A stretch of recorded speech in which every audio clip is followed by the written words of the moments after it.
Բարի և օրհնյալ առավոտ սիրելի հարազատներս, թող Հիսուս Քրիստոսի շնորհը, Աստծո սերը և Սուրբ Հոգու հաղորդակցությունը մեզ վրա լինի, մեզ ծածկի ամեն օր։ Եսայի գրքի 55 գլխի 6-7 խոսքերը ասում են. «Փնտրեք Տիրոջը, քանի որ նա գտնվում է, կանչեք նրան, մինչ նա մոտ է։ Թող ամբարիշտը թողնի իր ճանապարհը, իսկ անօրեն մարդը իր խորհուրդները, ու վերադառնա Տիրոջը, և նա կգթա նրան, մեր Աստծուն, որտև նա առատապես կների»։ Հայր Աստված, գոհանում ենք քեզանից, քո գթության, քո շնորհի, քո ողորմածության և առատ ներման համար, որ դու համբերատար ես, որ դու կանչում ես, որ դու սպասում ես, որ դու գործում ես։ Տեր, գործի մեր սրտերում։ Խնդրում եմ, Տեր ջան, գործի մեր ընտանիքի, մեր հարազատների, մեր արյունակցական ամբողջ գծի, մեր ազգի մեջ, ամեն մարդու մեջ, անկախ իր ռասայից ու վիճակից, քանզի մենք բոլորս մեղավոր ենք, Տեր։ Գործի մեր մեջ, Տեր, որ թողնենք մեր մեղավոր ճանապարհը, որ բաց թողնենք մեր անօրենությունը, գանք, Տեր ջան, վերադառնանք և խոստովանենք մեր չար խորհուրդները, վերադառնանք քեզ, փնտրենք քեզ, քանզի դեռ ժամանակ կա, քանզի դեռ այն տարաշրջանում ենք, այն ժամանակահատվածում ենք, երբ քեզ գտնել հնարավոր է, երբ դու դեռ չես փակել դռները, Տեր, ողորմած ու գթասիրտ Աստված, փրկի մեզ, ում դու փրկես կփրկվի, Տեր, փրկողը դու ես, սրտեր փոխողը, ընթացք փոխողը դու ես, Տեր, ողորմի և գթա, Հիսուսի անունով աղոթեցի, ամեն։ Վերադառնում ենք Հռոմեացիների նամակի ընթերցանությանն ու մեկնաբանությանը ըստ իմ հովիվ Էբո Էսելի։ Նախկին դասերը խնդրում եմ լսեք, կներեք։ Եվ մենք այսօր խոսելու ենք անշնորհակալության, երախտամոռության թեմայի մասին, որ բխեց Հռոմեացիների առաջին գլխի 21-րդ խոսքից, որտեղ ասվեց մեկ վարքյան։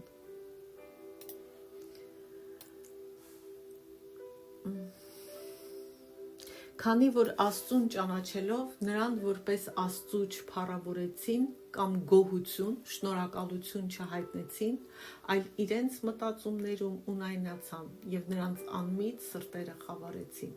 Մենք այստեղ պատճառահետևանքային կապը տեսանք, որ երբ որ մենք Աստծուն մերժում ենք, Աստծուն չենք փառավորում որպես Աստված, Աստծուց շնորհակալ ու գոհացող սրտով չենք մոտենում, մեր իսկ մտքերն են ունայնանում, հիմարանում և մեր սրտերը խավարում են։ Եվ հիմա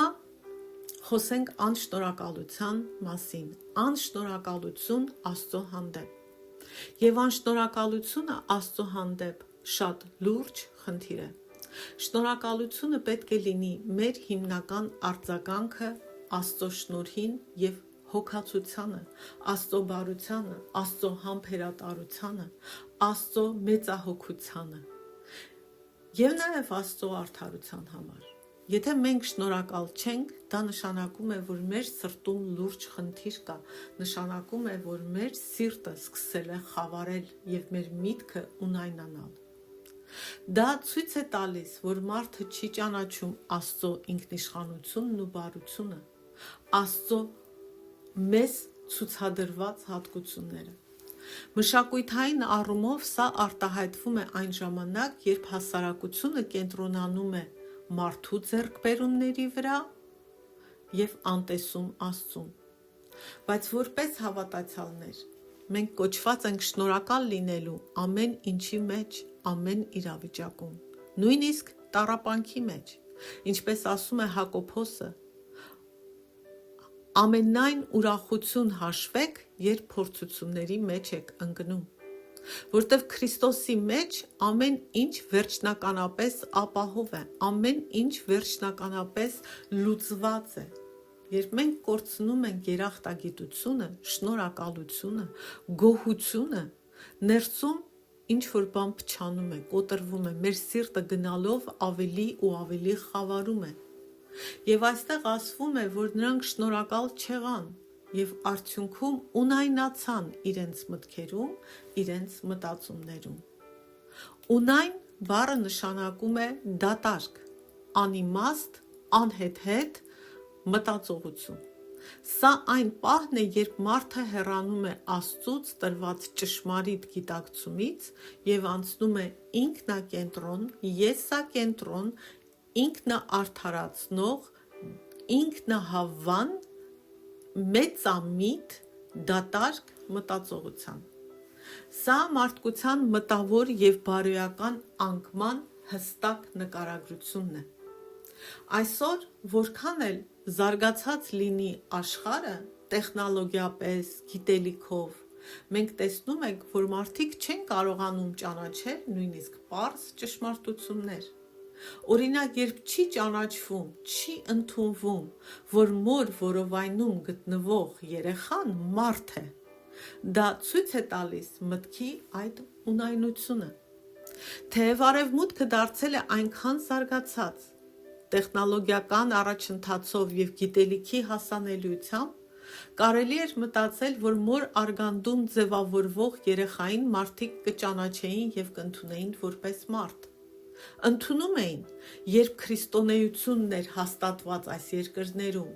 բայց որքան դառնում են անհավատ, որքան դառնում են Աստծո լինելիության ճշմարտությունը, որքան Աստծով երկյուղը պակասում է այս երկրներում, այնքան ավելանում են աբորտները եւ աբորտների արդարացումը եւ ասում են մոր արգանդում գտնվողը ոչ թե երեխա է, այլ սաղմ է։ Այսինքն բառը փոխելով կարելի է վերցնել, սպանել մարդուն։ Բայց պատճառը, որ չեն ճանաչում, նրանց մտքի ունայնությունն է։ Այսպիսով մենք ապրում ենք մի աշխարհում, որտեղ մարդիկ ավելի մեծ արժեք են տալիս շներին, կատուներին, քան մոր արգանդում գտնվող մարդկանց։ Սա ունայն մտքի պտուղն է։ Ու հանկարծ չմտածեք, ես ասում եմ շներին, կատուներին կարելի է սպանել, տանջել, բայց պետք է հասկանալ առաջնայնությունը։ Մարդը, որ ստեղծված է Աստծո պատկերով, մարդը, ում համար Հիսուսի արյունը թափվեց, նրան մոր արգանդում սպանում են, որովհետև մարդկային միտքը ունայնացել է, որովհետև մեր սիրտը խավարել է, որովհետև Աստծուց դարձել ենք, Աստծուն մերժել ենք։ Եվ հետո Պողոսն ասում է, որ նրանց անմիտ սրտերը խավարեցին, այսինքն խնդիրը միայն միտքը չէ, այլ նաև սիրտը։ Երբ մարդը մերժում է Աստծո ճշմարտությունը, որը լույս է, եւ հեռանում է այդ լույսից, նրա սիրտը խավարում է։ Արդյունքում նա այլևս չի կարող տեսնել իրերը այնպես, ինչպես Աստված է ցանկանում, ինչպես ճշմարտությունն է։ Եվ մենք տեսնում ենք դրա պտուղները մեր մշակույթում, աշխարհում, ամեն երկրում։ Սա տեղի է ունենում, որովհետև մենք ճնշում ենք ճշմարտությունը եւ մերժում ենք Աստծո գիտելիքը, որը տրված է արարչության եւ խղճի միջոցով, ինչպես ասվեց Հռոմեացիների նամակի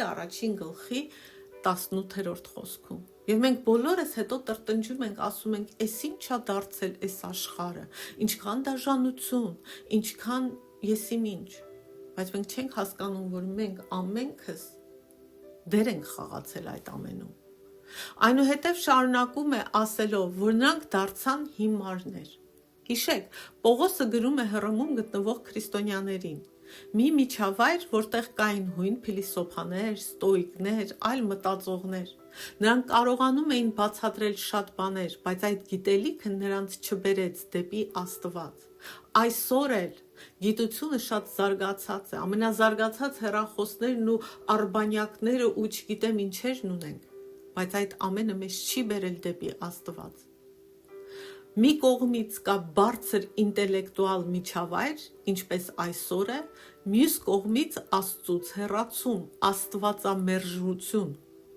Նման բան տեսնում ենք այսօր օրինակ Մեծ Բրիտանիայում, օրինակ ամենահայտնի համալսարանները, աշխարհի, որ գտնվում են Մեծ Բրիտանիայում, Օքսֆորդում եւ Քեմբրիջում, որոնք ժամանակին քրիստոնեական կենտրոններ էին, Աստծուն փնտրելու օրաններ, իսկ այսօր դարձել են հիմնականում աթեիստական միջավայրեր։ Նրանք իրենց իմաստուն են համարում, գրքեր են գրում, բայց Աստվածաշունչն ասում է իրենց իմաստուն համարելով հիմար դարձան։ Ինչու՞, որտև հիմարը իր սրտում ասում է Աստված չկա, Աստված չի տեսնում ես ինչ եմ անում, Աստված ինձ պատասխան չի տա, Աստված քնած է,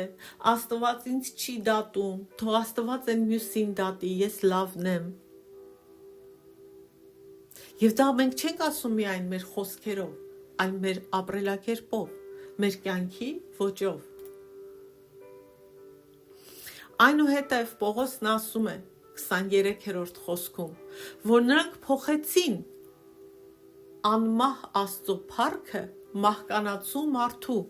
թռչունների, կենդանիների եւ սեղունների պատկերներով։ Պողոսը այստեղ խոսում է հեթանոսական աշխարհի մասին, որտեղ կան կուռքերի պաշտամունք։ Աշխարհի շատ կրոններ ըստ էության կռապաշտական են։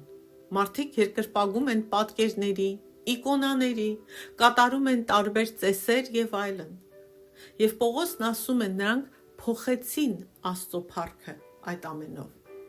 24-րդ խոսքում ասվում է դրա համար Աստված նրանց մատնեց իրենց սրտերի ցանկություններին, անմաքրությանը։ Նրանք սկսեցին անարգանք բերել իրենց մարմիններին։ Հետաքրքիր է, որ շատ կեղծ կրոնների մեջ կա նաև բարոյական էլեմենտը, հատկապես սեռական շեղումը։ Սա հաճախ հանդիպող երևույթ է։ Այստեղ ասվում է Աստված նրանց մատնեց, այլ կերպ ասած, Աստված թողեց, որ հետևեն իրենց անարգ ցանկություններին։ 25-րդ խոսքում շարունակում է Պողոսը ասել. քանի որ նրանք փոխեցին Աստծո ճշմարտությունը ստով, ամեն անգամ, երբ մարդը մերժում է ճշմարտությունը, նա ինքնաբերաբար ընդունում է սուտը, միջին դիրքը չկա, չես կարող մերժել ճշմարտությունը ու ասել ոչ ճշմարտությունն եմ ուզում, ոչ էլ սուտը, չէ, չընդունես Աստծո ճշմարտությունը, ավտոմատ կերպով ընդունում ես սուտը, միջին դիրք չկա, եւ նրանք սկսեցին երկրպագել եւ ծառայել ստեղծված բաներին եւ ոչ թե ստեղծողին, ծառայել արարված բաներին եւ ոչ թե արարչին։ Այսօր արևմուտքում եւ ոչ միայն ամբողջ աշխարհում գուցե չենք տեսնում կուռքեր փողոցներում,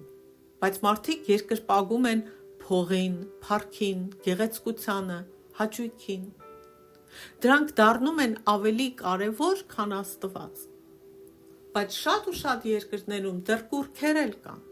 Հայաստանում կա կուռքեր, Անահիտ Չաստվածուհուն եկեք չմոռանանք։ Սա նաև կեղծ ավետարանների հիմքն է, երբ մարդկանց ասում են դու կարաս ունենաս եւ Քրիստոսին եւ Անահիտին, կամ ասում են արի Աստծո մոտ եւ կստանաս սա կամ մեկ այլ բան, Աստված քո ցանկությունը կկատարի, քեզ կպաշտպանի, բայց Աստծո մոտ պետք է գալ հենց Աստծու համար։ Քրիստոնեական կյանքը Քրիստոսին ձեռք բերելու մասին է, նա է մեր գանձը, նրա նման դառնալու մասին է, սա է ուզում Հայր Աստված։ Մնացյալը Աստված տալիս է իր ժողովրդին, եթե ամբողջ հոգով, սրտով իրեն են փնտրում։ Պողոսն ասում է մեկ բան եմ անում, մոռանալով անցյալը ձգտում եմ դեպի առաջ, մրցանակին։ Ի՞նչն է այդ մրցանակը։ Ավելի ճիշտ հարց տանք, ով է այդ մրցանակը։ Այդ մրցանակը Հիսուս Քրիստոսն է։ Այսօր մեր մշակույթում փառքը, հարմարավետությունը, հաճույքը, մեր կամքը, մեր ցանկությունները դարձել են մեր կուռքերը։ Մարդիկ դրանց են ձգտում։ Պողոսն ասում է նաև, որ վերջին օրերին մարդիկ կլինեն իրենց անձի սիրահարներ եւ ավելի շատ կհետապնդեն հաճույքը, քան Աստծուն։ Սա նույնիսկ կարող է եւ տեղի է ունենում եկեղեցում։ եւ դա վախեցնող է։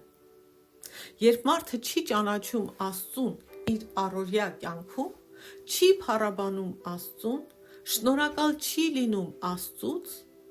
նրա սիրտը աստիճանաբար հեռանում է Աստծուց, նրա սիրտը ավելի ու ավելի խավարում է եւ նրա միտքը դառնում է դատար եւ ունայն։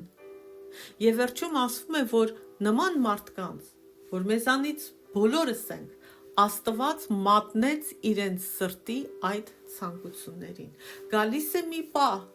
որ Աստված հանձնում է մեզ մեր սրտի ցանկություններին։ Թող Աստված ողորմի մեզ եւ ուշացնի դա, որ փոխարենը գա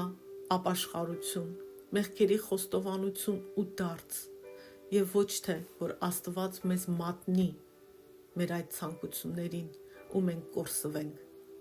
Այսքանը այսօր Աստծո շնորհով հետո կշարունակենք։